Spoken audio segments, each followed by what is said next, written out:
man maa ngi tudd Amath Sène nekk ingénieur ci benn agence bu nekk ministère de l'industrie et du commerce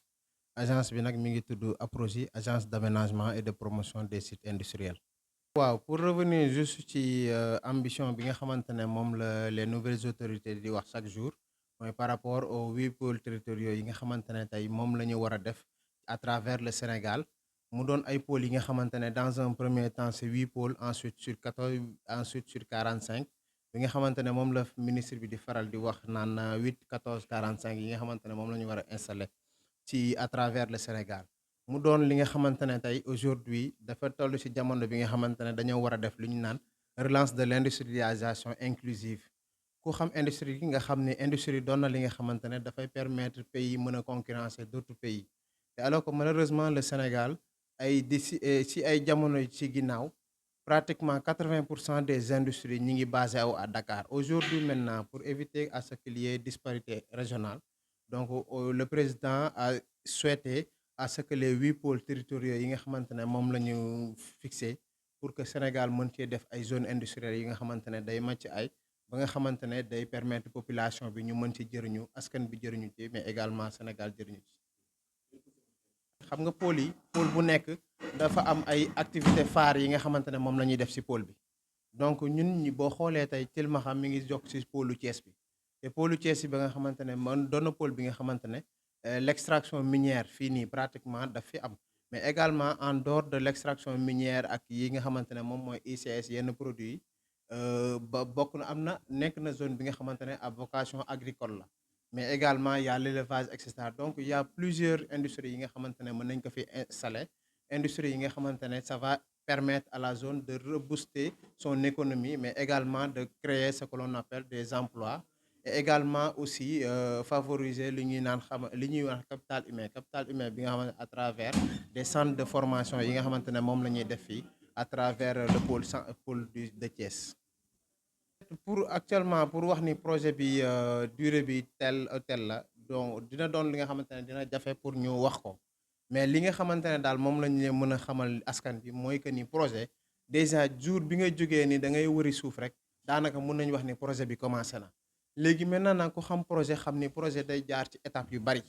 étape bi ñu toll actuellement moom mooy recherche foncière maanaam wut suuf si nga xamante ne moom mooy doon garantie pour que investisseurs yi mën a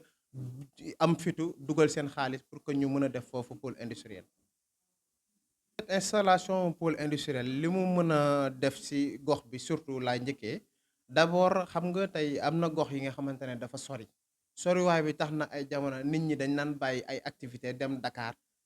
di fa def liggéey yoo xamante ne mën nga toog ci sa zone am lu ëpp lu nga xamante ne moom ngay am Dakar. Aujourd'hui bu ñu installer pôle industriel fii nii tey dafay permettre à ce que l'on fasse ce que l'on appelle la discrimination positive maanaam ndaw yi nga xamante ne ñoo nekk ci gox bi ndaw yooyu dañuy mën a bénéficier wu ci liggéey yi léegi nag maintenant liggéey bi nag dafa laaj ay compétences parfois léegi compétences yooyu noonu heureusement que nous au niveau de nos pôles industriels dañ koy sóoraale maanaam dafa am des centres de formation yi nga xamante ne dañ koy def en fonction maintenant des industriels yu fa nekk dañ fay def ay centres de formation yoo xamante ne jeunes yi dañ leen di tàggat ba nga xamante ne lii nga xamante ne moom la compétence yooyu la ñu soxla woon à l'étranger ñu mën koo am sur place jeunes yooyu ñu mën leen a former tàggat leen ba nga xamante ne lépp luy wàllu transformation wala ci industrie wala lépp lu mu mënti doon jeunes yooyu dinañu mën a taxaw commune bi ba nga xamante ne waa commune bi dootuñu génn dina moom inciter à ce que les communes environnantes yi nga xamante ne dañ fiy nekk dinañ mën a ñëw di liggéey si fii donc ce qui veut dire que à l'échelle départementale pôle bi dafay am doole dafay créer ay emplois créer même au niveau national pourquoi pas au niveau sous-régional. Dafa nekk zone bi nga xamante ne c'est une position stratégique pourquoi ma wax ko parce que boo xoolee mi ngi nekk ci zone bi nga xamante ne pour nga dem Ndar soriwu la pour nga dem Diourbel soriwu la et cetera donc te pratiquement yooyu ma la cité ay pôle la yoo xamante ne tey l'interconnexion mën na ko créer Tilmaxa ba nga xamante ne benn produit matière première bu nekk ci benn zone industrielle mën na ñëw fekk ñëw ci Tilmaxa bu ñëwee Tilmaxa ñu mën koo transformer foofu moom mu rejoindre beneen pôle avant que muy génn par rapport aussi ak par exemple ngaay bi nga xamante ne moo nekk fii soriwul ku xam ngaay xam ni a wàllum der ak yooyu yëpp daanaka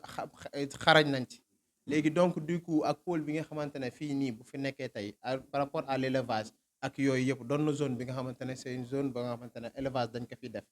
donc transformation yooyu yëpp bu doonee tey fii nii tey à Tilmaxa tey ça va permettre tey Tilmaxa mën a ravitailler ay ngaay ravitailler feneen ak feneen yi nga xamante ne moom mooy région yi wala pôle yi nga xamante ne moom moo ko wër. dina bari parce que boo leen xoolee tey bu ñu dajalee pôle par exemple tey pôle pilote bi nga xamante ne moom la ñu def à Diamniadio ak domaine industriel bi nga xamante ne dañ ko def sur 153 hectares. Diamniadio kii P2I plateforme industrielle intégrée bu Diamniadio bi ñu def ko sur 53 hectares pratiquement boo xoolee ça a créé 11 840 emplois. Donc ce qui veut dire que vous fii nii tey nga xamante ne moo nekk Tilmaxa suñ fi defoon tey benn pôle industriel boo xamante ne zone industrielle boo xamante ne c'est sur 300 hectares. Or que ñun les hangars yi nga xamante ne dañ koy defar hangars yi dañuy am exigence d'installation yi mooy hangar par exemple hangaru 10 000 mètres carrés boo ko jëloon dañ lay ne chaque 100 mètres carrés bu nekk dafa war a créer 5 emplois. Donc je vous laisse imaginer le nombre bi nga xamante ne moom la mën a créer fii comme emploi ci par rapport ak jeunesse bi. waaw ma kàddu gu mujj gi mooy ñi ngi koy commencer d'abord les remerciements de l'autorité administrative bi nga xamante ne moom mooy préfet bi nga xamante ne bàyyi na léppam ñëw jàpp si accompagner ñu parce que notre politique de notre DG c'est toujours associer l'autorité administrative dans les démarches foncières yooyu noonu moo tax chaque fois lépp lu ñuy mënti def dañ ci associer l'autorité ba nga xamante ne moom mooy piloter lépp. te yaakaar naa ni pour basculer un peu pour remercier le maire de Tilmaxa moom mooy Cheikh Ibrahima Ndiaye dafa doon maire bi nga xamante ne vraiment bi ñuy moom sax moo ma contacté def démarche yeeg yooyu yëpp ba nga xamante ne ñu mu permettre ñu ñëw fi tey. Mais préfet depuis échange mail yi ñu doon def la première des choses bi mu njëkk a def mooy que on associe le préfet ci wàllum lépp li nga xamante ne kon suuf. kon cela veut dire que kooku tey aujourd'hui lépp lu nga xamante ne mi ngi koy def ci wàllum suqali gox bi da koy def de manière transparente bi nga xamante ne ça va permettre à tout le monde ñu nekk ci même niveau d'information à ce qu'il y ait pas de problème. Raison pour laquelle boo gisee ñu ñëw visiter terrain bi dañoo ànd ak autorité préfet lañu àndal ak moom ak chef de village yi ak les conseils ñun ñëpp ñu àndandoo ci terrain ba nga xamante ne kàddu yi nga xamante ne moom la ñuy jël day doon kàddu boo xamante ne benn lay doon. mooy que lépp lu nga xamante ne moom mooy suqali gox bi kon maire ñu ngi lay remercier di la gërëm te di la ñaanal yàlla bàyyi la fi et puis combat bi nga xamante ne moom nga nekk di mëne mooy que suqali gox bi yàlla na yàlla def incha allah rabbi doo ci am lépp lu nga xamante ne moo la ciy métti. man maa ngi tudd Amath Sène nekk ingénieur ci benn agence bu nekk ministère de l'industrie et du commerce agence bi nag mi ngi tudd APROSI agence d'aménagement et de promotion des sites industriels. waaw pour revenir juste ci ambition bi nga xamante ne moom la les nouvelles autorités di wax chaque jour mooy par rapport aux 8 pôles territoriaux yi nga xamante ne tey moom la ñu war a def à travers le Sénégal mu doon ay pôles yi nga xamante ne dans un premier temps c'est 8 pôles ensuite sur 14 ensuite sur 45 bi nga xamante ne moom la ministre bi di faral di wax naan 8 14 45 yi nga xamante ne moom la ñu war a installer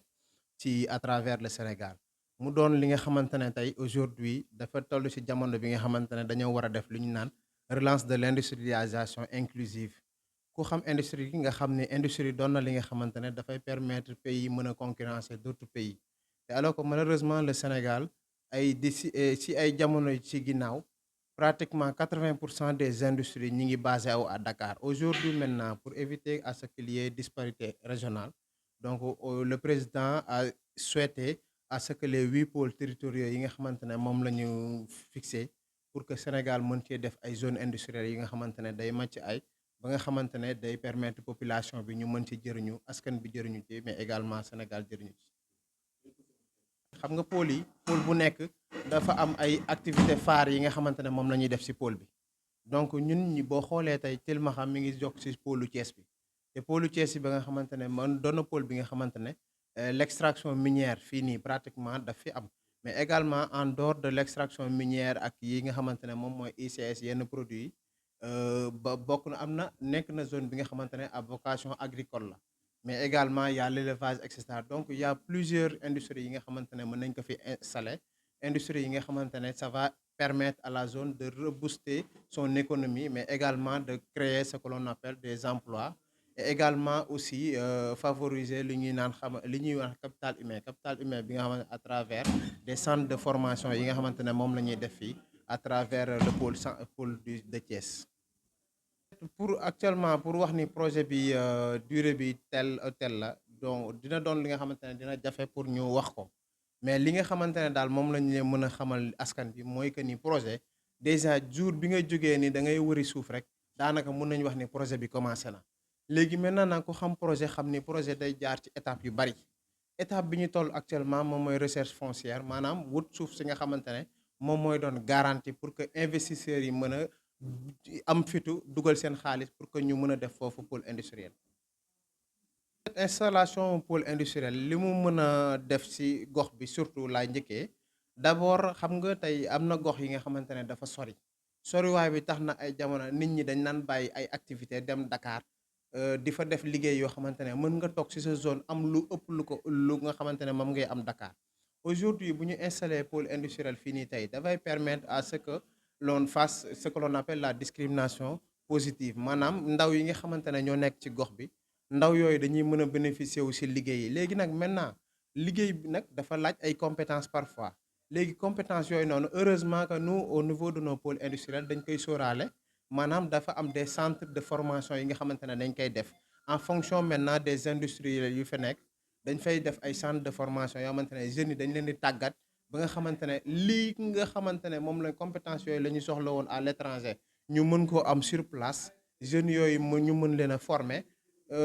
tàggat leen ba nga xamante ne lépp luy wàllu transformation wala ci industrie wala lépp lu mu mënti doon jeunes yooyu dinañu mën a taxaw commune bi ba nga xamante ne waa commune bi dootuñu génn. Dina moom inciter à ce que les communes environnantes yi nga xamante ne dañ fiy nekk dinañ mën a ñëw di liggéey ci fii, donc ce qui veut dire que à l'échelle départementale pôle bi dafay am doole dafay créer ay emplois, créer même au niveau national, pourquoi pas au niveau sous-régional. Dafa nekk zone bi nga xamante ne c'est une position stratégique. Pourquoi ma wax ko parce que boo xoolee mi ngi nekk ci zone bi nga xamante ne pour nga dem Ndar soriwu la, pour nga dem Diourbel soriwu la et cetera. Donc te pratiquement yooyu ma la cité ay pôle la yoo xamante ne tey l'interconnexion mën na ko créer Tilmaxa ba nga xamante ne benn produit matière première bu nekk ci benn zone industrielle mën na ñëw fekk ñëw ci Tilmaxa, bu ñëwee Tilmaxa ñu mën koo transformer foofu mu rejoindre beneen pôle avant que muy génn. Par rapport aussi ak par exemple ngaay bi nga xamante ne moo nekk fii soriwul ku xam ngaay xam ni a wàllum der ak yooyu yëpp daanaka xarañ nañ ci. Léegi donc du coup ak pôle bi nga xamante ne fii nii bu fi nekkee tey par rapport à l'élevage ak yooyu yëpp doon na zone bi nga xamante ne c'est une zone ba nga xamante ne élevage dañ ko fi def. Donc transformation yooyu yëpp bu doonee tey fii nii tey à Tilmaxa tey ça va permettre tey Tilmaxa mën a ravitailler ay ngaay ravitailler feneen ak feneen yi nga xamante ne moom mooy région yi wala pôle yi nga xamante ne moom moo ko wër. Dina bari parce que boo leen xoolee tey bu ñu dajalee pôle par exemple tey pôle pilote bi nga xamante ne moom la ñu def à Diamniadio ak domaine industriel bi nga xamante ne dañ ko def sur 153 hectares. Diamniadio kii P2I plateforme industrielle intégrée bu Diamniadio bi ñu def ko sur 53 hectares. Pratiquement boo xoolee ça a créé 11 840 emplois. Donc ce qui veut dire que vous fii nii tey nga xamante ne moo nekk Tilmaxa suñ fi defoon tey benn pôle industriel boo xamante ne zone industrielle boo xamante ne c'est sur 300 hectares. Or que ñun les hangars yi nga xamante ne dañ koy defar hangars yi dañuy am exigence d'installation yi mooy hangar par exemple hangaru 10 000 mètres carrés boo ko jëloon dañ lay ne chaque 100 mètres carrés bu nekk dafa war a créer 5 emplois. Donc je vous laisse imaginer le nombre bi nga xamante ne moom la mën a créer fii comme emploi ci par rapport ak jeunesse bi. Waaw maa kàddu gu mujj gi mooy ñi ngi koy commencer d'abord les remerciements de l'autorité administrative bi nga xamante ne moom mooy préfet bi nga xamante ne bàyyi na léppam ñëw jàpp ci accompagner ñu parce que notre politique de notre DG c'est toujours associer l'autorité administrative dans les démarches foncières. Démarches foncières yooyu noonu moo tax chaque fois lépp lu ñuy mënti def dañ ci associer l'autorité ba nga xamante ne moom mooy piloter lépp. te yaakaar naa ni pour basculer un peu pour remercier le maire de Tilmaxa moom mooy Cheikh Ibrahima Ndiaye dafa doon maire bi nga xamante ne vraiment bi ñuy moom sax moo ma contacter def démarche yeeg yooyu yëpp ba nga xamante ne ñu mu permettre ñu ñëw fi tey mais préfet depuis échange mail yi ñu doon def la première des choses ba mu njëkk a def mooy que on associe le préfet ci wàllum lépp li nga xamante ne kon suuf donc cela veut dire que kooku tey aujourd'hui lépp lu nga xamante ne mi ngi koy def ci wàllum suqali gox bi da koy def de manière transparente bi nga xamante ne ça va permettre à tout le monde ñu nekk ci même niveau d'information à ce qu'il y ait pas de problème raison pour laquelle boo gisee ñu ñëw visiter terrain bi dañoo ànd ak autorité préfet lañu àndal ak moom ak chef de village yi ak les conseils ñun ñëpp ñu àndandoo ci terrain ba nga xamante ne kàddu yi nga xamante ne moom la ñuy jël day doon kàddu boo xamante ne benn lay doon mooy que lépp lu nga xamante ne moom mooy suqali gox bi kon maire ñu ngi lay remercier di la gërëm te di la ñaanal yàlla bàyyi la fi et puis combat bi nga xamante ne moom nga mëne moom nga nekk di mëne mooy que suqali gox bi yàlla na yàlla def incha allah rabbi doo ci am lépp lu nga xamante ne moo la ciy métti